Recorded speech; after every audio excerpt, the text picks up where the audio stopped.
어서 오세요. 안녕하십니까? 예. 참 어쨌든 기분은 참 좋은 것 같아요. 예. 예. 전 폴란드 경기를 보고 예. 제가 한 10분 동안 울었습니다. 진짜요? 예. 하도 막 TV에서 바람을 잡으니까 예. 저도 막 감정이 막 그쵸. 잡혀가지고 막 예. 눈물이 펑펑 쏟아지더라고요. 네, 아무래도 이 황선홍 선수의 첫 골이 그 승리로 이끈 그 주인공이 된 것 같은데, 네. 자, 우리 고 변호사께서도 우리 개인 투자자들, 개미 네. 투자자들의 그 수익을 위한 첫 발자국에 가장 큰 도움을 주셨으면 하는 바람을 가져봅니다. 네, 고맙습니다. 예. 자, 오늘도 또 여러분들 공부를 하셔야 될 것 같은데요. 교재 204페이지부터 하도록 하겠습니다. 네.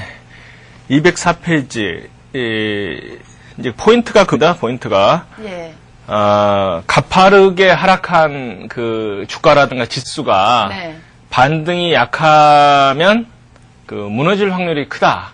네. 특히 전고점까지 못 가고 이렇게 하락하면은 좀 무너질 확률이 더 크다. 이렇게 이제 말씀을 드렸잖아요. 예. 그러니까 204쪽 그 그래프가 그거죠. 네.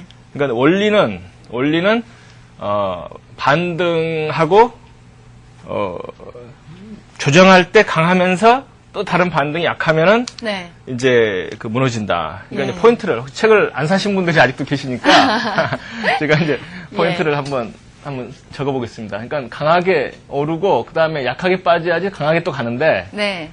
이게 아니고 이제 올랐다가 이게 강하게 빠졌어요. 예. 이게 강이고 이게 약이면 예. 확률상 어때요? 확률상 이 강이 확률이 아무래도 크죠. 예. 그러니까 뭐 노래를 부르시는 분들은 꿍짝꿍짝 하면서 이제 생각을 하시면 되는데 네. 이게 지금 그 204쪽에 있는 모습이죠. 네. 근데 재미있는 게 예. 그 이번 최근에 예. 종합주가지수 차트, 일봉 차트를 보면 그런 모습이 사실 나타났어요. 네. 그러니까 제가 이제 지난 시간에 말씀을 때 뭐라고 드렸냐면은 네.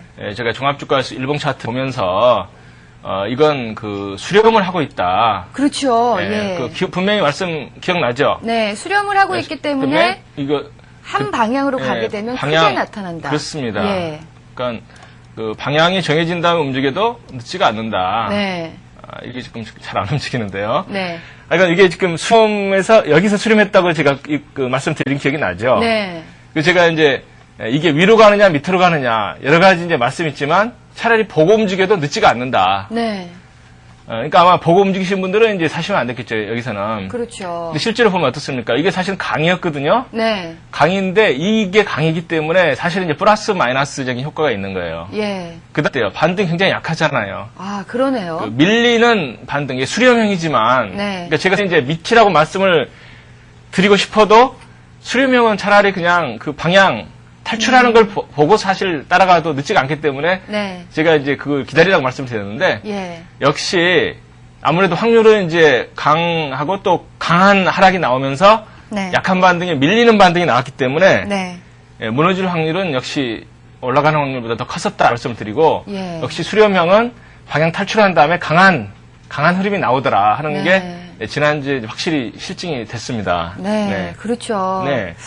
자, 그리고요. 네. 그 204페이지의 밑에 그림을 보면요. 사실 네. 이런 그 형태 있잖아요. 네. 올라갔다가 내려와서 옆으로 이렇게 기는 모습을 네, 보면 네, 네. 많은 분들이 이제는 올라간다 이렇게 네. 생각을 하시는데 네네. 사실은 하락할 확률이 80%라고 해주셨나요? 예, 그렇습니다. 그 하도 그런 걸 당해가지고 예. 제가 참 그 하방 경직성이라는 말은 정말 제가 몸이 불불 떨려요. 예. 하방 경직성에 하도 많이 속아가지고. 예. 그러니까 저는 정말 의심스러운 게 네. 뭐 증권 전문가라고 하는 분들이 신문에 글도 올리고 예. 심지어는 이제 인터넷 사이트에도 많이 글을 올리시는데 그렇죠. 그런 분들이 하방 경직성이란 말을 많이 쓰는데 과연 네. 알고 쓰시는지 저는 정말 묻고 싶습니다. 네. 제 책에서 이제 인용한 차트를 한번 보여드릴게요. 네. 지금 이제 제가 보여드리고자 하는 차트가 예. 이게 지금 그 코스닥의 그 일봉 차트거든요. 네. 이게 작년 6월 달의 모습입니다. 네. 그러면 자 강하게 오른 것 같지만 또 조정도 강했죠. 그렇죠. 그러면 이제 박자가 강인데 이 강은 사실은 이제 저점이 높아지는 강이기 때문에 뭐 그냥 뭐 플러스 마이너스 네. 이제 방향을 기다린다고 보고 이건 분명히 강인데 반등은 약했다는 거죠. 네. 특히 이제 반등이 약한데 이게 특히 이제 문제가 있는 반등이라는 건 뭐냐면은 네. 이제 5이평선하고 20이평선이 붙어버렸다는 거죠. 예. 그러니까 탄력 있는 상승이라고 하면 5이평선은 20이평선에 떠야 되겠죠. 네. 제 책에서 그 상승 N자라고 맨날 강조한 게 그거잖아요. 네. 모든 차트가 동일합니다. 분봉도 마찬가지입니다. 근데 이제 붙었는데 강한 조정, 약한 반등. 네. 그 다음에는 거의 뭐 한 달 이상 폭락하는 그러한 엄청난 모습이 나오거든요. 어우, 그러네요. 예, 역시 마찬가지예요. 이것도 이때가 어때요? 반등을 했지만 약한 그다음에 반등이고요. 예, 강한 조정이 나오고 네. 그러니까 플러스 마이너스 지금 박자가 비슷해진 거예요. 근데 네. 그다음에 약하니까 아무래도 확률은 밀리는 확률이 크죠. 네. 이것도 역시 하루 이틀 반등했지만 예. 옆으로 가니까 신문에서는 뭐 하방 경직성 확인 네. 이제 드디어 코스닥 시장 뭐라고 했지만 역시 또 한 달간 폭락을 하는 거거든요. 예. 그래서 이런 것들이 과거에 계속 검증이 되기 때문에 네. 이거 보세요. 전부 똑같은 모습입니다. 그러니까 진짜. 이거 하방 경직성이 아니에요. 쪽박들이 거의 1년 동안 계속된 거거든요. 예. 그러고 나서 이제 2001년도가 된 거죠. 네. 그러니까 이런 모습, 이건 역사는 되풀이 됩니다. 네. 그렇기 때문에 이게 꼭 일봉 차트가 아니고 모든 파동, 나스닥을 보실 때, 네. 분봉을 보실 때 이런 모습이 나타나면 네. 위험 관리를 분명히 하셔야 됩니다. 예. 항상 하방 경직이라고 남들이 외칠 때 그 다음에는 폭락이 항상 나타났다는 거죠. 네. 확률은 제가 80%라고 이제 말씀을 드리고 있습니다. 제가요, 네. 이 책을 보면서 한번 이 분봉을 네. 쭉 봤어요. 근데 네. 정말로 이렇게 약간 떨어졌다가 네. 이제 이 이평선이랑 네. 이제 분봉이랑 이제 이격이 벌어지게 되면 이렇게 붙더라고요. 그렇죠. 근데 많은 사람들이 이렇게 붙게 되면 이제 올라간다라고 생각을 하지만 네. 그 다음에는 더 크게 하락하는 모습을 많이 봤거든요. 그렇습니다. 예. 그러니까 이평선이 붙을 때 네. 그게 이제 위로 가면은 엄청난 힘이 나오죠. 네. 그러니까 이평선이 붙었다는 이야기는 파동의 힘이 지금 인위적으로 눌렸다는 이야기고 예. 파동은 눌리면은 항상 못 견디고 나중에 이렇게 팍 튀게 돼 있죠. 분산을 하게 되죠. 그렇죠. 예. 샴페인 흔들어가지고 뚜껑 닫다가 열면 어때요? 팍 튀잖아요. 네. 그래서 이제 이평선이 모이면 남들은 이제 박스권 조정이라고 하는데 사실 진정한 투자자들은 네. 기다리셔야 돼요. 예. 위로 가면은 상당히 재밌다는 걸 기다리셔야 되고 예. 근데 이제 문제는 항상 기다리지 못하고 중간에 사고 팔다가 이제 원금 손실이 크죠. 그렇죠. 네, 예. 특히 선물이나 그렇습니다. 옵션 매매하시는 분들 네. 그런 분들은 정말 그런 때 항상 당해가지고 깡통을 많이 차시는 거고 맞아요. 그다음에 그 소형주 매매하시는 분들도 네. 반등이 약했을 때 그 세력이 인위적으로 그 무너지기 전에 세력이 팔아먹으려고 조금씩 그 작업하는 수가 많아요. 네. 그러니까 지수는 무너지는데 중소형주는 안 무너지고 며칠 버틴다 해가지고 절대 좋아하실 일이 아니에요. 네. 제가 몇 번 당했습니다. 예. 자, 정말 우리 축구와 좀 비교를 하게 되면 네. 히딩크 감독이 네. 오늘날이 있기까지 정말 그 전에 얼마나 많은 비판도 많이 받았었잖아요. 네, 하지만 네. 기다리고 차분하게 실력을 쌓아오니까 네. 오늘 같은 이런 또 좋은 일이 있는 거 아닙니까? 네. 예, 시장도 마찬가지인 것 같네요. 제가 예. 그 우리나라랑 폴란드 경기를 보고 네. 그 발 빠르다는 걸 실감했어요. 네. 우리도 이제 발이 좀 빠르다. 예. 제가 맨날 강조하는 게 개미는 좀 발이 빨라야 된다는 거잖아요. 그렇죠. 그래서 축구 경기를 보는데 그 발밖에 안 보이더라고요. 네, 예. 한국 선수들 정말 발이 떠요. 예. 네. 자, 우리 프로그램을 시청하고 계신 우리 개미 투자자들, 개인 네. 투자자분들도 발빠르게 좀 움직이셔서 올해는 진짜 이 책으로 인해서 좀 많은 수익이 나셨으면 좋겠습니다. 네. 그러면 또 책으로 돌아가서요. 207페이지를 보게 되면은 네. 이제 상승 확률이 나와 있어요. 이런 모양을 찾으셔야겠네요. 네. 예. 예, 아까 제가 이제 흑판에 그려드리는 모습을 네. 뒤집으면 그게 예. 상승할 가능성이 많죠. 네. 그러니까 이제 쉽게 말씀드리면 주가의 파동 원리는 항상 같습니다. 그러니까 떨어지고 나서 옆으로 가면 네. 이건 반등의 실패라고 봐야지 하락의 저지라고 보는 것은 이죠. 예. 그러니까 위험관리상 떨어진 다음에 옆으로 가면 이건 반등에 실패하는 모습이라고 보는 게 안전한 거고요. 네. 그 다음에 주가가 올라가가지고 옆으로 가면 네. 사실 올라갔으면 어때요? 내려가는 게 정상인데 그렇죠. 올라갔는데 옆으로 가더라. 예. 그랬을 때는 아무래도 그 내려가지 않는 모습일 가능성이 크거든요. 네. 근데 그런 경우는 아무래도 올라갈 확률이 더 많습니다. 네. 제가 지난 시간에 아마 대구백화점 말씀을 드렸었나요? 대구백화점이요? 네. 이게 얘기를 안 하신 것 같은데요. 지금 머릿속에서만 진행이 되나 봐요. 예. 그러면 이제 대구백화점을 말씀을 제가 드렸었어야 했나 봐요. 네. 그러니까 대구백화점이라고 하게 되면은 2001년도 5월 달에 이제 그 대구백화점의 모습입니다. 네. 보시면은 2달간 폭등을 했죠. 네. 폭등을 했는데 이게 이제 첫 상한가거든요. 네. 상을 주고 옆으로 가죠. 네. 옆으로. 그러니까 이 상당한 한 달 이상의 박스권을 전혀 안 무너지고 예. 위에서 옆으로 일주일간 갑니다. 네. 어때요? 거래량도 굉장히 줄어들었죠. 그러네요. 그러니까 이것은 완전히 세력이 이 첫 상한가. 이건 나는 매집이 끝났으니까는 뭐 따라올 사람 따라오라 하는 그 자신만만한. 예. 그러니까 제가 이제 책에서 가끔 쓰죠. 네. 세력 등장 신고다. 예. 세력도 상당히 양심적입니다. 자기가 이 박스권을 전부 샀다고 네. 신고를 해줘요. 예. 그러고 나서 물량이 안 나오죠. 네. 보세요. 만약에 이제 이게 그 세력이 개입이 안 됐으면 이때 물량들이 뭐 쏟아지겠죠. 그렇죠. 그렇죠. 예. 그래서 이제 이런 모습이 나오면, 그러니까 강하게 뚫었는데 안 밀리고 옆으로 가더라 네. 하면은 강한 모습이 나올 확률이 굉장히 큽니다. 어때요? 네. 그러네요. 그냥 상한가가 나오죠. 예. 그 다음 날은 상한가 갔다가 물론 이제 팔긴 했습니다만은 그러고 나서는 어때요?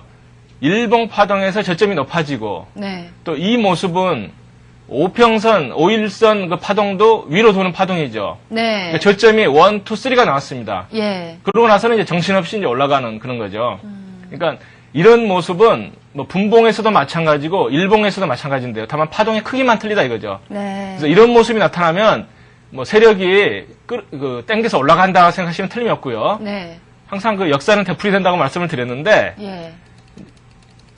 예. 이런 것들도 보면 작년 그 하순의 작년 말의 모습이죠. 네. 상당한 박스권이죠. 네. 제가 좀 돌려서 보여드리면은 이런 그 올렸다 내렸다 이제 한 달 동안 흔드는 이 박스권을 지나서 그냥 훌쩍 뛰어오면서 상한가가 나와요.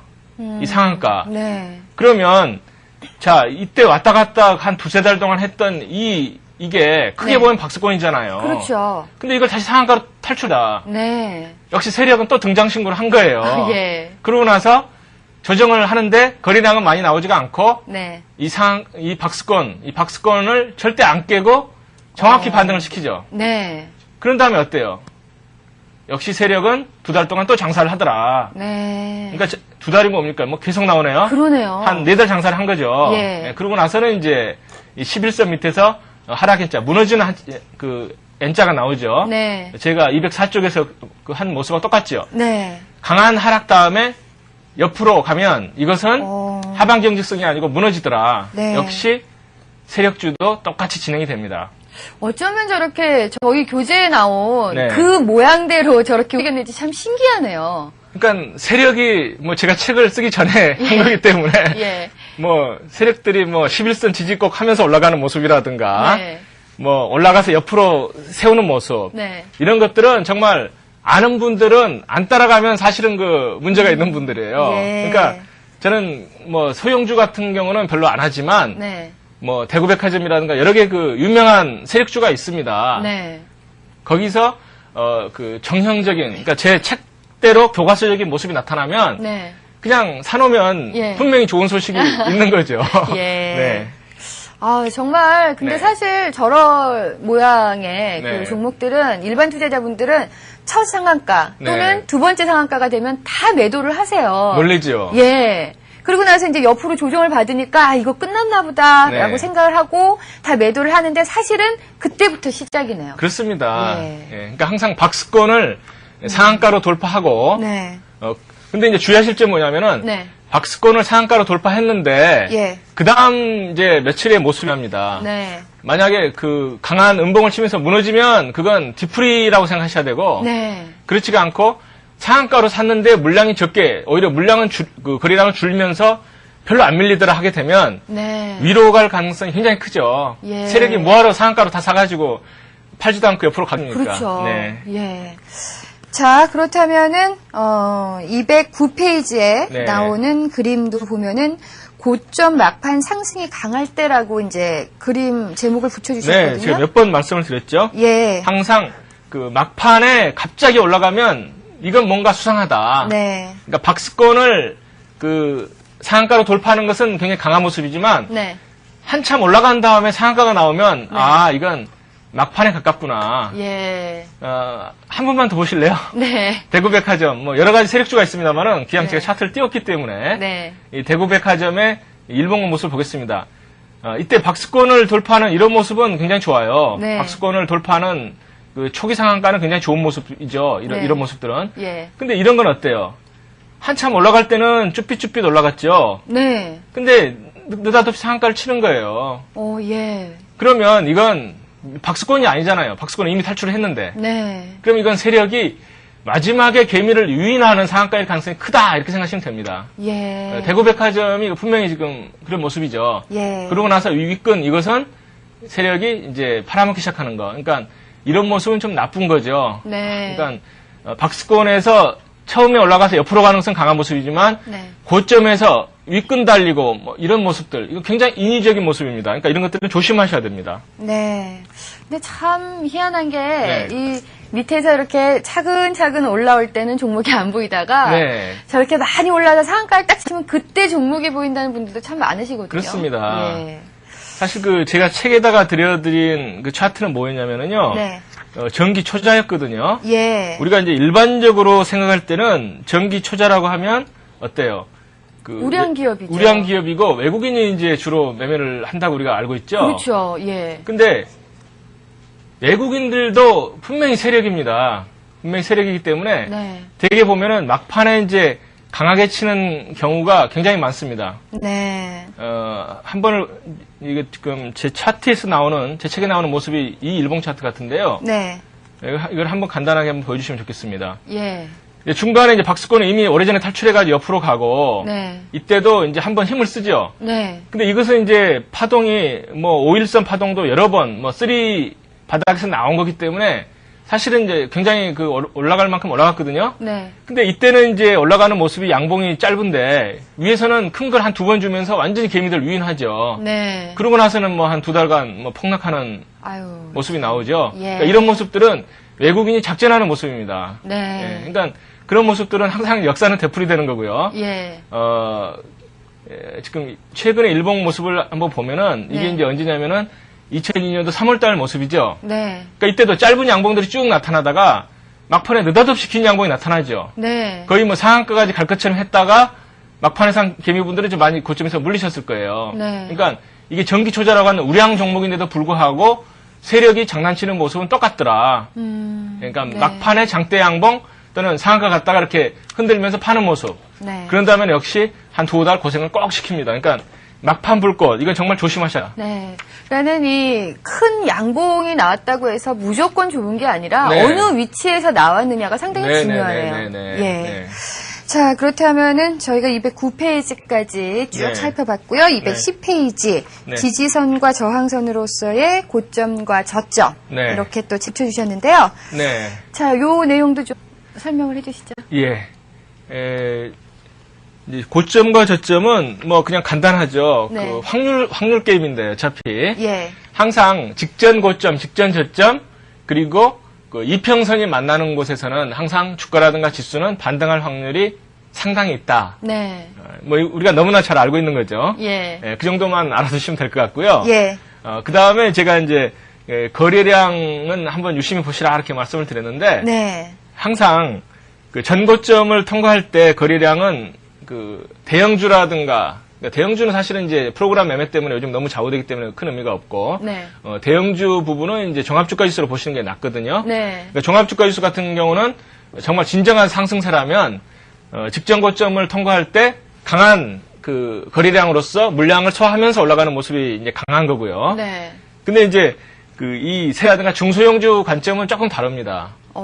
예. 왜냐하면은 장의 흐름은 전고점을 통과할 때 물량이 빵빵 터지면서 그 직전 고점에 물린 그 개미들의 물량을 소화하면서 올라가는 게 정상이고 네. 중소형주는 직전 고점에서 세력이 샀느냐 아니면 개미들이 샀느냐를 보셔야 되는 거죠. 네. 그러면 과연 세력이 샀느냐 개미가 샀느냐 어떻게 보느냐. 사실 뭐 몇 분 고수분들도 말씀을 하셨지만은 직전 고점에서는 항상 물량은 어느 정도 나와 있죠. 네, 그렇죠. 그렇죠. 근데 직전 고점을 통과할 때 이제 파동 이렇게 그 저점을 높이면서 통과하죠. 쌍바닥으로 통과하는데 직전 고점 통과할 때 거래량이 더 많이 나오면 그럼 문제가 좀 있는 거고요. 그렇지 않고 적으면 이건 세력이 물량을 다 잡았기 때문에 개미들이 몰렸다면 열심히 팔 텐데 개미들은 본전 심리 때문에 팔게 되잖아요. 그렇죠. 근데 세력이 샀기 때문에 물량이 적게 나온 거라 생각하면 되게 맞을 확률이 큽니다. 그러니까 이 직전 고점 통과 시 거래량이 대형주냐 중소형주냐에 따라서 좀 다르게 보셔야겠네요. 그렇습니다. 대형주 같은 경우는 직전 고점 통과할 때 거래량이 많은 게 오히려 더 상승 여력이 있지만 중소형주 같은 경우는 거래량이 적어야지만 더 상승할 가능성이 있다. 자, 여러분들 지금 뭐 중소형주 사실 개미 투자자분들이 참 좋아하시잖아요. 너무 좋아하세요. 그러니까 이 거래량이 대형주와는 좀 다르다는 것을 기억을 해두셔야지 이 직전 고점에 물리시는 일이 없겠어요. 사실 중소형주라고 그래서 제가 이제 한마디만 더 붙여서 말씀드리면은 저한테도 이메일이 왔는데 많은 분들이 그동안 털리거나 좀 손실을 본 분들이 많아요. 그렇죠. 그래서 마음은 급하니까는 자꾸 싼 종목 들어가서 좀 더 많이 올라가서 팔겠다 이렇게 이제 마음을 가지고 자꾸 중소형주로 가시는데 실제로 위험은 점점 커지는 겁니다. 소형주로 갈수록 위험은 점점 커지고요. 그 세력이 너무나 장난을 많이 칠 확률이 크기 때문에 제가 이제 마음이 급한 분들에 대해서는 그런 말씀을 드려요. 차라리 종합주가 지수는 오히려 정직하다. 파동원리로 제가 이제 1권, 2권을 썼습니다만은 그 파동원리가 더 정확하게 맞는 게 종합주가지수하고 대형주거든요. 시장의 흐름. 그러니까 차라리 제가 권하고 싶은 것은 파동 원리를 공부한다면은 종합주가지수 분석하는 건 쉽습니다, 오히려. 그러면은 대형주는 그 지수랑 같이 움직이는 그 프로그램 매매 그 장난이잖아요. 그 외국인들이 장난을 치고 있잖아요. 그러니까 차라리 종합주가지수를 보고 대형주 반등 시점에서 중대형주를 차라리 매매를 해라. 그러면은 차라리 안전할 거 아니냐. 이렇게 이제 권하고 있습니다. 저희가 중소형주보다는 대형주 쪽으로 오히려 관심을 가지시라는 얘기를 참 자주 해드리고 있어요. 근데 정말 이 많은 분들이 이 주식 수에 관심이 많기 때문에 그러시는 것 같은데 사실은 10만원짜리 10주나 만원짜리 뭐 100주나 마찬가지거든요. 그렇습니다. 퍼센트로 올라가기 때문에 그렇죠. 결코 이 수익률에서 전혀 뒤지지 않는데 이 100주와 10주의 차이 때문에 그 대형주를 잘 못 사시는 것 같아요. 이상하게 올라갈 때 그 주도주라고 하는 선도주 되게 대형주가 많잖아요. 그렇죠. 근데 보면은 항상 그 대형주가 상승률이 컸습니다, 역사적으로. 그러니까 그 검증이 된 거기 때문에 시장 흐름이 상승으로 전환될 때는 어떤 그 중소형 세력주보다는 대형주를 차라리 쫓아가는 게 세력이 크다. 자, 여러분들 이제는 슬슬 관심을 좀 대형주 쪽으로 옮기셔서 좀 쉽게 매매를 하시는 게 좋을 것 같습니다. 자, 그렇다면은 교재로 돌아와서 저희가 213페이지를 이동평균선 분석. 제가 이제 이동평균선 분석에 관해서는 뭐 책에다가는 골든크로스, 그리고 뭐 골든크로스하고 데드크로스라는 게 그것만 보고 쫓아가기는 좀 이용 부담이 크다. 특히 그 골든크로스가 나왔을 때 오히려 그 단기적으로 많이 조정을 받고 특히 하락할 때 그 단기적인 골든 크로스는 별 의미가 없다는 걸 제가 이제 강조를 해드렸고요. 아마 제가 이 강의를 시작했을 때 처음에 한 둘째 시간, 셋째 시간에 그 설명을 좀 많이 드렸습니다. 그래서 제가 좀 넘어가고 싶고요. 219쪽으로 가서 N자형 이것을 한번 봤으면 좋습니다. 이 N자형이 아마 고 변호사께서 가장 좋아하는 모양이라고 제가 알고 있거든요. 그렇습니다. 실제로 이제 그 파동원리 분석법에서 보면은 이제 파동 큰 파동, 작은 파동 여러 개를 이제 한꺼번에 보시는 게 좋다고 말씀을 드리잖아요. 큰 추세는 이제 큰 파동의 모습을 보고 작은 추세는 실시간으로 먼저 변하기 때문에 실시간 변화는 작은 추세 변화를 주시하라 이렇게 이제 말씀을 드리는데요. N자형이라고 하는 것은 그 파동이 이제 겹친 걸 의미를 하죠. 파동이 겹친 것을. 그러니까 항상 파동은 원리가 비슷하죠. 그러니까 큰 파동, 작은 파동이 같은 방향으로 움직이면 강하다. 그리고 큰 파동, 작은 파동이 그 하락적으로 움직이면 강한 하락이 나온다. 이게 이제 그 파동의 진리라고 저는 말씀을 드리고 싶거든요. 그러니까 제가 이제 N자형이라고 썼지만 그 N자형 그 이론의 핵심은 뭐냐면 큰 파동, 작은 파동이 같은 방향으로 움직이더라 하는 겁니다. 네, 그렇다면은 이번 시간에 네. 이 고 변호사께서 계속해서 N자형 파동을 네. 사실 지금까지 많이 강조를 하셨거든요. 네네. 아주 정확하게 좀 제대로 배워봐야 될 것 같아요. 네. N자형 파동은 이제 큰 파동, 작은 파동이 이제 같은 방향으로 가는 거거든요. 예. 그러니까 그 파동 공명의 법칙이라고 또 물리학 시간에 나와요. 네. 그러니까 가령 똑같은 사람이 예. 그 파동을 똑같이 가지고 하게 되면 큰 파동 목소리가 커지고 소리가 예. 크게 들리고 서로 이제 반대되는 파동으로 이야기하게 되면 서로 예. 상쇄돼 가지고 웅웅웅 무슨 소리인지 모르잖아요. 예. 그래서 이제 그 상승 N자라고 하는 것은 네. 파동이 겹치는 걸 말하는 거거든요. 예. 제가 한번 이제 그렸습니다. 네. 보통 20MA가 생명선이요. 그렇죠. 일봉서 그렇고 30분봉에서도 22평선은 굉장히 중요한 겁니다. 네. 그럼 이제 22평선이 상승이라고 하는 것은 지금 큰 추세는 위로 가고 있다는 걸 이야기를 하는 거죠. 그렇죠. 근데 5MA가 이렇게 한다는 이야기는 그 쌍바닥이 나는 거예요. 네. 그러니까 20MA 위에서 위로 도는 거거든요. 네. 그렇게 되면 사실 이 모습만 보면은 잘 모르시겠지만은 사실은 이 밑에 이미 저점이 하나 있는 겁니다. 예. 그러니까 이게 쌍바닥이잖아요. 네. 그러면은 쌍바닥은 파동 원리상 위로 갈 가능성이 크고 또 여기서 지금 돌기 때문에 이 모습. 네. 그러니까 이것도 상승 신호, 이것도 쌍바닥의 상승 신호에서 그러니까 이때 사면은 항상 상승할 확률이 크다 하는 게 이제 상승의 N자라는 거고요. 네. 그다음 하락 N자는 반대로 20MA는 지금 꺾이는 상황에서 네. 5MA 파동이 꺾이는 거죠. 예. 그래서 이때 음봉. 이게 이제 그 매도시로라는 거거든요. 네. 그러니까 이제 이것도 파동이 여기서 꺾이고 있기 때문에 하락. 네. 그다음에 그보다 작은 파동도 꺾이고 있기 때문에 하락. 네. 그래서 이제 파동이 하락으로 겹치는 거고 이건 파동이 위로 겹치는 거거든요. 네. 그래서 이런 모습은 그 일봉에서 5이평선하고 22평선을 볼 때도 마찬가지고요. 네. 종합주가수 30분봉을 보실 때도 역시 항상 똑같은 모습으로 움직이더라. 네. 한번 이제 최근의 모습을 한번 볼까요? 예. 네, 종합주가지수 최근에 한번 모습을 보시면은요. 네. 이제 이 부분이죠. 네. 여기서는 이제 옆으로 가기 때문에 좀 제대로 잘 모르겠죠. 네. 근데 이런 모습들이 이게 그러네요. 빨간 게 22평이고요. 30분봉에서. 예. 이제 그 까만 게 5이평선 아닙니까? 네. 근데 이게 보면은 이런 모습이 출현한 여기서부터 이제 확실히 하락세로 이때 확정이 된 거죠. 계속 N자형으로 나오네요. 그러니까 반등을 하더라도 고점 저점이 낮아지는 하락 N자형 지금 반등이기 때문에 네. 반등 모습은 좀 강하게 보이더라도 어때요? 그날 아침에, 그 다음날 아침에 다시 하락 N자가 나온 거죠. 그러네요. 그러니까 예. 이때는 위험관리상 떨어질 확률이 크다고 생각을 하셔야 되는 거거든요. 네. 역시 이것도 계속 그 하락 N자를 만들어주잖아요. 네. 그러니까 그 종합주가의 30분봉에서 이런 모습이 나오게 되면 예. 시장이 점처럼 회복되기 어렵다. 예. 그러니까 이때 보면 이제 이거 비로소 거의 비슷한 그 쌍바닥 비슷한 거죠. 네. 그 모습이 나오면서 이제 경등을 하는 모습이 나오고 있습니다. 그러니까 이것은 이제 폭락에 따른 이제 기술적인 반등이죠. 네. 그래도 역시 쌍바닥 비슷한 데서 나오더라. 그렇다면 저 부분에서 만약에 네. 상승으로 전환하기 위해서는 네. 5이평이 다시 이제 N자형으로 위에 올라가서 위에 올라가서 22평 쪽으로 가다가 다시 상승으로 가야지 예. 이제 상승 전환이라고 볼 수 있겠네요. 그렇죠. 예. 그러니까 정말 신중한 그 투자자라고 하면은 네. 22평 밑에서 그 어떤 바닥을 주고 특히 외바닥에서 사는 것은 정석이 절대 아니고요. 네.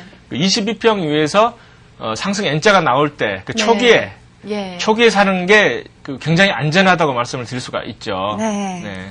자, 지난번에 컴퓨터 옆에다가 W와 M자를 네. 써놓으라 그러셨는데, 네. 이번에 하나 더 써놓으셔야겠네요. N도 하나 써놔야겠네요. 예. 그렇죠. 예. 자, 그렇다면은 지금 그 N자형. 네. 저희가 상승, 하락 다 배워봤고요. 네. 자, 지지선과 저항선으로서의 이평선. 네. 이제 223페이지인데, 네. 자, 그 부분도 좀, 네, 이것도 사실은 아까 이제 말씀을 드리는 거랑 마찬가지입니다. 예. 제가 책에다가는 정말 많은 이야기를 써놨죠. 네. 제가 지금 책을 다시 이렇게 읽어보니까 네. 언제 이런 이야기까지 다 써놨나 할 정도로 예. 정말 깨치 많이 예. 산 것 같습니다. 네. 제가 이제 223조 쓴 그 내용은 어떤 거냐면은요. 예. 우리가 기계적으로 알기 때문에 실패하는 측이 많습니다. 네. 뭐냐면은 주가는 22평 위에 올라가 있다가 22평에 닿으면 반등하더라. 그때 제하라. 네. 이런 그 신념을 가지신 분들이 많아요. 예, 그런 분들 많아요. 그렇죠? 예. 그래서 21선이 지지선을 가지는 의미는 네. 이를테면은 그게 뭐 본전 심리, 개미들로 치면 본전 심리고 예. 세력으로 치면 자기 본전 가격이 왔기 때문에 이제 뒤풀이를 한번 시켜서 마저 팔아먹기 위한 그 예. 포인트가 이제 21선이 될 가능성이 많거든요. 예. 근데 이제 중요한 포인트는 뭐냐면은 그 반등하는 그 일봉의 파동이 네. 직전 일봉 파동보다는 높은 파동이 나와야지만이 되는 거고 네. 만약에 그 저점이 낮은 상태에서 21선이 닿게 되면 오히려 그 약한 반등 다음에 강한 하락이 나올 가능성이 많죠. 네. 그런데요, 네. 이 지지선이나 저항선은 뚫리는 경우가 있잖아요. 네. 예. 그 언제쯤 이게 뚫리게 되나요? 보통 이제 파동 원리로 보면은 네. 그 외바닥에서 이제 뚫는 것보다는 쌍바닥에서 뚫을 확률이 아무래도 많겠죠. 예. 근데 이제 대개 보면 22평이 이제 생명선이기 때문에 위로 이제 힘차게 뚫고 올라가야 되는데 네. 대개 보면 그 두 번 때리면서 뚫을 확률이 큽니다. 아, 예. 제 책에는 이제 이평선을 두 번 때릴 때 강한 양봉이 나오면 이평선 뚫리면서 이제 타고 올라간다. 네. 올라갈 가능성이 크다. 예. 그러니까 이제 확률 게임이죠. 네. 그럴 가능성이 크다고 이제 말씀을 드렸고 예. 반대로 뒤집어 놓고 보면 반등하던 주가가 다시 똑같은 이평선으로 내려오면서 네. 가령 21선에서 반등한 주가가 다시 21선까지 하락을 또 하더라. 네. 그렇게 되면 특히 그 전고점까지 못 가고 다시 내려오는 이 주가는 네. 이평선을 두 번 때리게 되면 뚫고 내려갈 가능성이 굉장히 큽니다. 예. 그러니까 굉장히 위험하거든요. 예. 그렇다면은 그 네. 같은 경우는 그러니까 고점이 낮아지는 쌍봉 형태가 되겠네요. 21선 위에서 그렇습니다. 고점이. 예. 특히 뭐 쌍봉이 나오면 신뢰성은 굉장히 크죠. 네. 그러니까 무조건 21선에서는 반등하기 때문에 사야 된다. 네. 이거 아시는 분들은 두 번 때리면 뚫린다고 하는 것까지 아셔야만이 예. 제대로 매매를 하시는 거죠. 예. 자, 정말 많은 분들이 21선만 닿으면 일단은 무조건 매수를 해놓고 네. 보시는 분들이 있는데 그거보다는 좀 더 확인 과정이 필요하다. 예, 그리고 그렇습니다. 저희가 이제 지금 교재를 통해서 하나씩 배워가는데 이 배우는 과정에서 여러분들이 아마 이런 것도 느끼실 것 같아요. 네. 그러니까 예전에 배웠던 내용과 지금 배웠던 내용을 이렇게 합성을 시키면 더 빨리 이해가 네. 되지 않을까 그런 생각이 드네요. 예. 예. 사실 이제 강의가 네. 제가 이제 아는 친척분이 네. 아마 우리 고모님인데 네. 강의를 좀 열심히 들으시더라고요. 예. 근데 저한테 그래요. 사실 뭐 책을 안 사셔서 제가 책을 한 권 드리긴 했는데 네. 고 변호사가 이렇게 맨날 고점 저점 이야기만 하냐. 예. 그래서 제가 그게 바로 파동원리 분석법입니다. 아, 예. 말씀드렸거든요. 네. 그래서 이제 뭐 제 책도 그렇지만은 전체적으로 보면 주제는 파동원리 분석법이고요. 네. 또 제가 이제 책을 쓸 때 앞에서부터 쭉 뒤까지 읽다 보면은 약간 그 반복되는 그걸 조금 약간 좀 가미를 했습니다. 네. 그러니까 한 번만 딱 읽고 이제 뭐 숙달한다기보다는 네. 읽다 보면은 뭐 분석 원리, 뭐 실전기 보면 같은 내용이 조금 이제 그 업그레이드 돼가지고 계속 나오죠. 네. 그러니까 끝에까지 뭐 한 몇 번 읽으시면은 그러면 좀 마스터가 되실 것 같습니다. 네. 근데 어떨 때 보면요. 네. 이 두 번째가 아니고 네. 처음에 네. 처음부터 52평이 22평을 뚫는 경우도 있잖아요. 네네. 예. 그런 거는 어떻게 확인할 수가 있죠? 그 이제 강하게 뚫리면 돈다 뭐 이런 건데요. 네. 사실 이건 이제 김정철 소장님이 TV에서 열심히 강조한 겁니다. 예. 저는 이제 변호사기 때문에 어떤 분이 좀 새로 독창적인 것을 말씀하시게 되면 분명히 인용해야 된다고 보고요. 네. 뭐 가령 제 책에도 어떤 분이 독창적인 걸 말씀하신 부분에 대해서는 네. 분명히 인용을 했습니다. 예. 반대로 이제 제 책 중에 그 스토캐스틱이라든가 그 독창적인 부분이 워낙 많으니까 네. 제 책을 인용하시는 분들은 분명히 인용을 해주시기를 이제 부탁을 드리고요. 예. 그렇지 않으면 저작권 침해될 수가 있죠. 아니, 누가 감히 그 변호사께서 쓰신 책을 함부로 인용을 하겠습니까? 근데 대한민국은 좀 100개 먹는 그게 아직도 좀 많이 남아있어요. 예. 제가 뭐 책을 쓸 때 좀 참고문헌이 없어가지고 좀 애를 많이 먹었습니다만은. 네. 그러니까 이제 강하게 뚫리면 돈다. 그러니까 보통 2번을 때리면 깨질 확률이 많다. 네. 또 이제 밑에서 이평선을 강하게 2번 때리면서 이렇게 올라갈 확률이 많다. 이렇게 말씀을 드렸는데 네. 반대로 굉장히 큰 양봉으로 또는 상한가로 이평선을 뚫을 때 추세가 전환될 가능성이 크다는 생각을 하셔야 됩니다. 네. 예, 그렇잖아요. 예. 왜냐하면 그게 이제 역시 파동 원리에서 나오는 거예요. 뭐냐면은 항상 강한 파동 그다음에 약한 조정은 강한 쪽으로 간다고 하는 게 파동 원리잖아요. 그렇죠. 예. 근데 막판에 바닥에서 약하게 이렇게 이제 막판에 떨어지죠. 네. 근데 느닷없이 장대 양봉, 특히 또 상한가가 나왔다 했을 때는 네. 혹시 이게 상승 전환이 아닌가를 한번 생각을 하신 거죠. 네. 근데 이제 저 같으면 항상 위험 관리를 강조하기 때문에 바닥에서 강한 상승이 나왔다고 해가지고 바로 쫓아가지는 마시라 항상 제가 강조를 하죠. 그렇죠. 예. 왜냐하면은 강한 상승 다음에 약한 반등을 보고 그 다음에 이제 쫓아가는 게 정석이다 이렇게 네. 이제 말씀을 드리고 그렇지만 매도는 역시 위험 관리상 빨리 하시는 게 좋죠. 그렇죠. 그러니까 고점에서 특히 5일선이라든가 22평선을 깨는 장대 음봉이 나왔을 때는 네. 그게 외봉에서 나왔다고 하더라도 추세가 잘해야지 혼조세 내지는 박스권으로 갈 확률이 크잖아요. 네. 그렇기 때문에 위험관리상 고점에서 장대 음봉이라든가 특히 차단가는 무조건 매도 신호고요. 네. 장대 음봉은 외봉이라고 하더라도 매수를 준비를 하셔야 된다. 이렇게 이제 말씀을 드리는 거죠. 네. 그러니까 일단은 52평이 22평을 강하게 뚫더라도 네. 강한 상승, 약한 조정, 강한 상승, 이 두 번째 강한 상승에서 매수에 들어가시고 네네. 매도 같은 경우는 강한 하락, 첫 번째 하락에서 일단은 매도를 하시고 매도할 준비를 하시는 거죠. 예. 그게 이제 특히 한가가 아니라면 네. 분해도도 가능합니다. 왜냐하면 잘 올라가던 주가가 음봉 하나 네. 가지고 세력이 물량을 다 털지를 못해요. 그렇겠죠. 물량이 그렇잖아요. 워낙 많으니까. 네, 세력은 예. 멀쩡하게 올라가던 그걸 다 털 수가 없기 때문에 그렇죠. 뒷북 한번 시킵니다. 네. 그러니까 강하게 장대 음봉을 치고 그 다음에 이제 반등이 약한 음봉이나 양봉들이 나오죠. 네. 그냥 지지부진한 그게 나오죠. 예. 그러니까 그런 모습에서 팔아주면 되는 거거든요. 예. 한번 휴맥스라고 한번 보여드릴까요? 휴맥스요. 네, 예. 휴맥스 참 우량 종목이고, 그쵸. 예, 외국인들도 많이 들어가는 종목이잖아요. 네. 예, 제가 보여드리는 게 휴맥스의 일봉 차트거든요. 네. 그럼 고점에서 보면 이때는 사실 세력이 네. 이 물량이 중간에 한번 판 거 같이 이렇게 이제 보여지는데 네. 이때 보면 어떠냐면은 이 장대 음봉이 나왔죠. 네. 전날에 양봉을 압도하는 음봉이 나왔기 때문에 이때는 조심 신호라고 말씀을 드려. 네. 그래서 이때 이제 아마 세력은 어느 정도 이 부분에서 이제 팔고 있었을 겁니다. 근데 네. 그 다음에 양봉 음봉이 굉장히 지지부진하면서 네. 제가 지난 시간에 말씀드린 일봉 파동이 여기서는 이제 밑으로 전환이 됐죠. 네. 이 모습은 이제 일봉 파동상 하락이 확인된 모습입니다.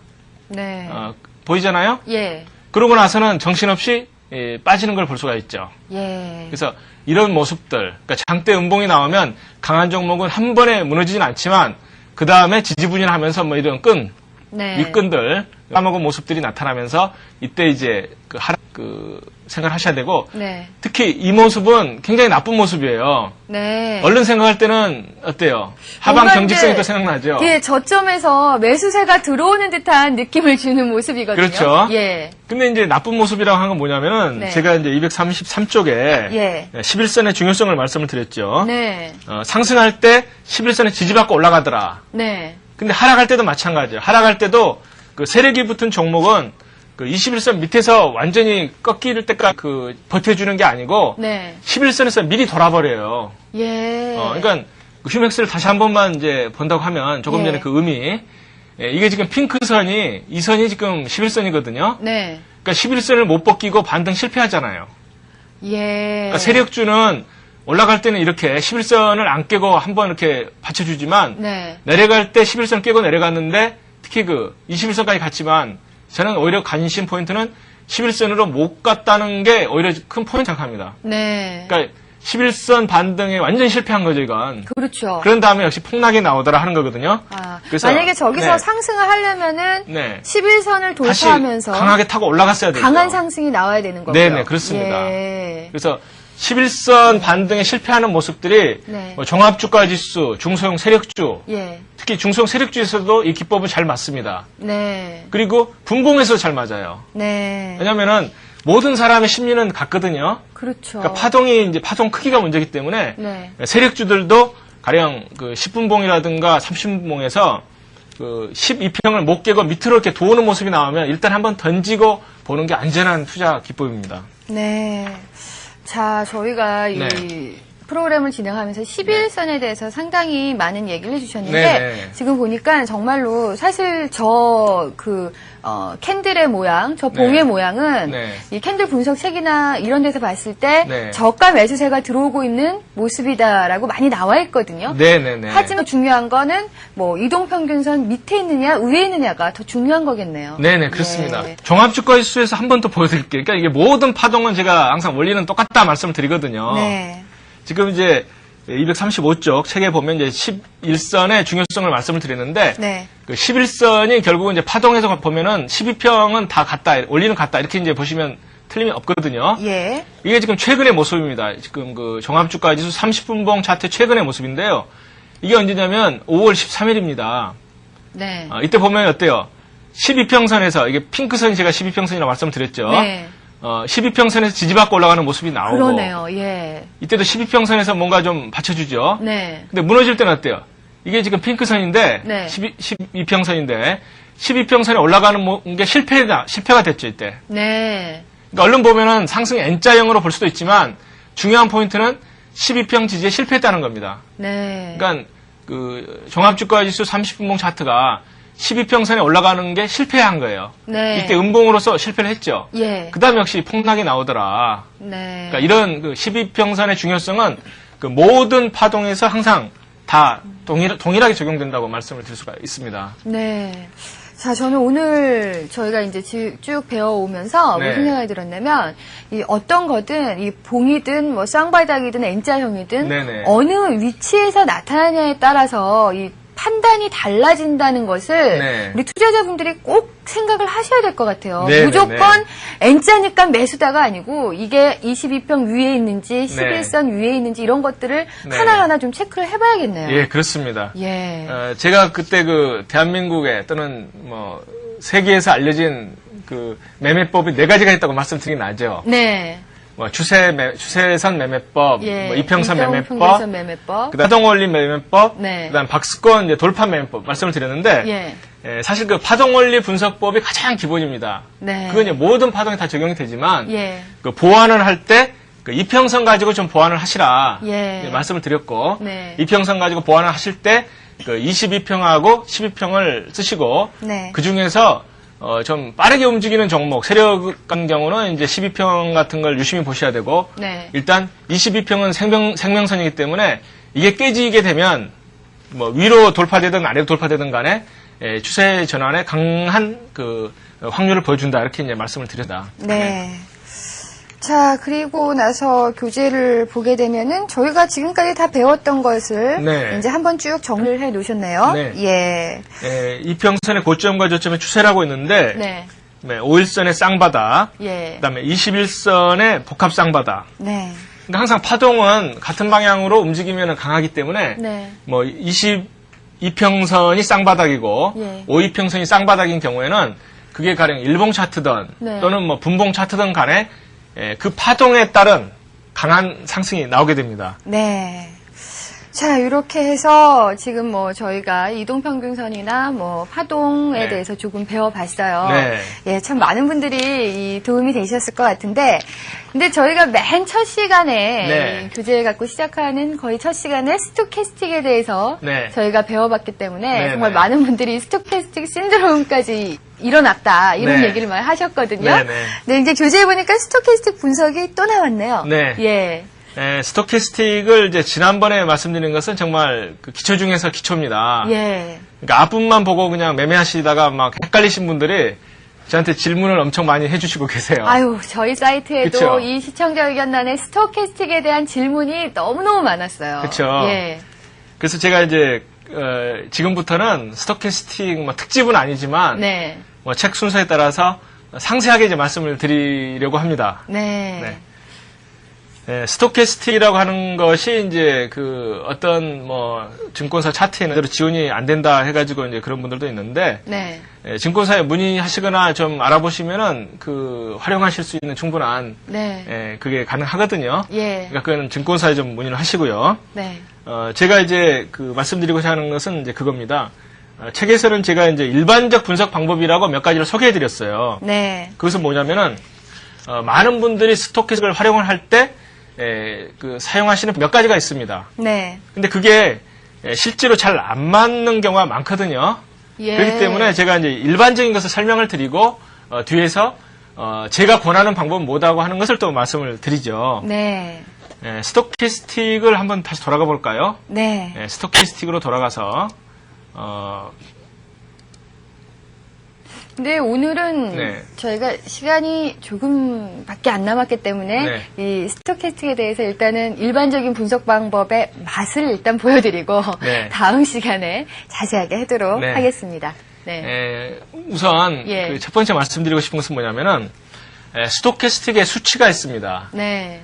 수치는 0하고 100 사이만 왔다 갔다 하는 거죠. 그렇죠. 그렇죠. 예. 그러니까 MACD라든가 뭐 다른 뭐 무슨 오실레이터 지표랑 틀린 게 뭐냐면 주가라든가 지수는 절대적인 값을 가지고 움직이죠. 네. 물론 이제 주가가 뭐 마이너스가 되는 경우는 없죠. 네. 뭐 돈을 물어내라 뭐 이런 경우는 없이 예. 뭐 0원 되면 끝나지만 뭐 고점이라든가 사실 저점은 뭐 어떤 그 상대적인 게 아니라 절대적인 그러니까 마음대로 움직이죠. 네.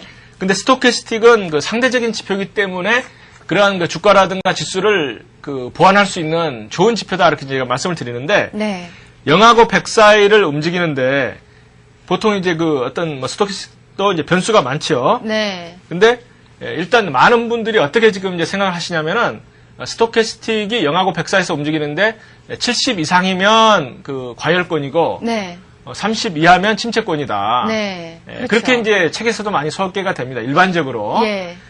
그러다 보면 이제 좀 착각이 생기는 거죠. 네. 만약에 70 이상이 과열권이면 70 이상이 되면 그 매도가 정석이죠. 그렇죠. 예. 그리고 30 이하가 되면 매수가 정석이라고 생각하시는데 네. 그렇지가 않더라 하는 거거든요. 예. 제가 이제 지금 종합주가지수 그 차트를 한번 보여드릴게요. 네. 이제 많은 분들이 이제 차트를 만들고 계시는데 네. 이게 종합주가지수 차트거든요. 예. 저 같으면 이 까만 선이 이제 과열선입니다. 네. 밑에 있는 까만 선은 이제 침체선을 나타내는 거거든요. 네. 근데 이제 저 같은 경우는 그 70하고 30은 신호로서 조금 떨어지거든요. 예. 저는 이제 80을 놓고 봅니다. 네. 70보다는 역시 80에서 한번 이렇게 뭐가 흔들리는 모습들이 나오죠. 네, 그러네요. 네, 그러니까 예. 70보다는 80이 저는 오히려 실생이 큰 거고요. 예. 그 다음에 이제 %K, %D 선 두 개가 있지만은 80, 이게 20을 기준으로 했습니다. 네. 그러니까 하나가 역시 20에 들어가니까 기술적으로 반등 나올 가능성이 크다 하는 걸 알 수가 있죠. 네. 그래서 이제 그 제가 좋아하는 과열선, 침체선은 80하고 20입니다. 예. 80하고 20. 아, 그러네요. 예, 80하고 20이 오히려 저는 이제 잘 맞다 이렇게 이제 보고 이제 아예 그냥 그 변수를 고정을 했는데요. 네. 근데 주의하실 점은 그 단순하게 70 이상에서 팔고 가령 30 이하에서 또는 20 이하에서 사는 기법은 정확하지가 않아요. 네. 그러니까 이럴 때 보면 어떻습니까? 제가 이걸 20으로 설정을 했죠. 네. 그러니까 30이면은 이 정도 되죠. 네. 이 정도. 근데 이 정도 돼가지고 산 분들은 어때요? 계속해서 하락을 기다리셔야겠네요. 예, 거의 한 2주일 동안 내려가죠. 네. 그래서 이제 제가 이제 그 말씀드린 건 뭐냐면은 70하고 30은 또는 이제 제가 좋아하는 뭐 80하고 20은 하나의 그 마음의 준비를 하라는 거지. 네. 이것만 보고 매매했다가는 특히 그 매수 시점에서 너무 빨리 잡을 수가 있다는 거거든요. 네. 그래서 안 되겠다. 그래서 이제 30하고 70만 가지고 하는 경우는 안 되겠다는 것을 말씀을 드리고요. 네. 오히려 그 22평선과 같이 연결시키게 되면은 네. 차라리 이건 22평선이거든요. 일봉에서. 예. 그러면 22평선 밑에 있을 때는 그 매수 관점이 아니고 매도 관점이잖아요. 그렇죠. 그렇죠? 예. 그러니까 이게 30이라든가 20 밑으로 들어갔다고 해가지고 사서는 안 된다는 거죠. 네. 오히려 의미가 있다고 하게 되면 네. 매도 관점이기 때문에 그 22평 밑에서는 차라리 70이라든가 80 밑에서 꺾일 때 팔아라. 네. 이 말은 타당해요. 예. 그러니까 22평 밑에 있을 때입니다. 네. 이때는 붙어가지고 움직이기 때문에 이제 그런 말씀을 드릴 수가 없고, 예. 이때는 타당하죠. 예. 20평 밑에서는 매도 관점이기 때문에. 네. 그 다음에, 30에서 사라고 하는 것은 오히려 22평 위에 있을 때, 네.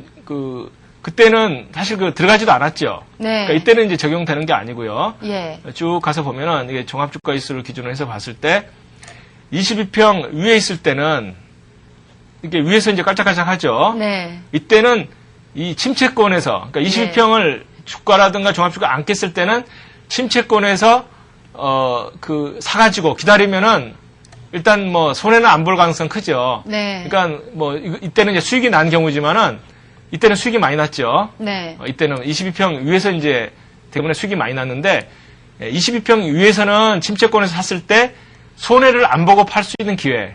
그러니까 꼭 뭐 이익이 난다고는 말씀을 못 드려요. 네. 근데 손실을 안 보고 팔 수 있는 기회는 된다. 예. 그래서 무조건 70을 적용하는 게 아니고 예. 22평선 가지고 적용하시는 게 좋고 네. 그리고 일봉 파동에서 또는 이제 파동에서 고점 저점을 보시고 네. 파동의 저점이 높아졌을 때 특히 신뢰성이 굉장히 큰 거잖아요. 네. 그러니까 일봉 파동에 가령 저점이 높아졌는데 스토캐스틱 침체권에서 나온다든가 뭐 들어갔을 때는 뭐 큰 손실을 안 볼 가능성이 크다 그런 것을 이제 말씀을 드릴 수가 있죠. 네.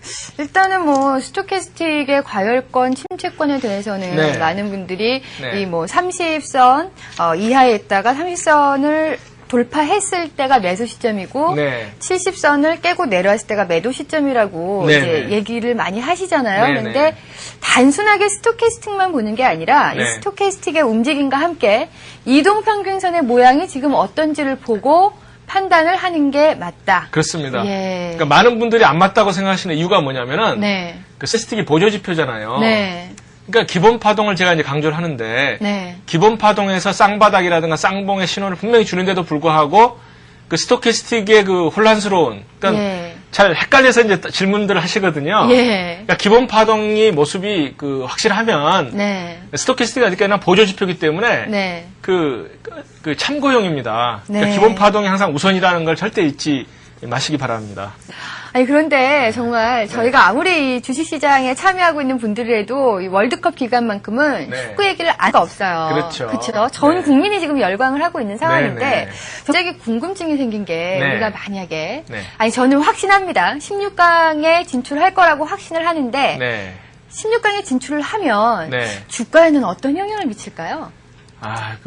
사실 많은 분들이 예. 월드컵 때문에 2002년은 정말 주가가 괜찮을 거다. 그렇죠. 이렇게 이제 다들 참 기대를 많이 하셨죠. 예. 제가 며칠 전에 신문을 보니까 예.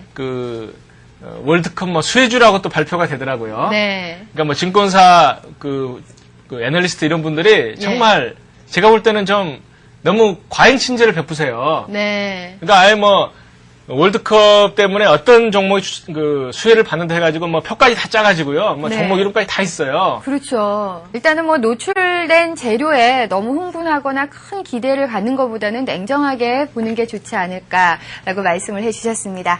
자, 오늘도 참 좋은 강의 해주셨죠? 고승덕 변호사였습니다. 감사합니다.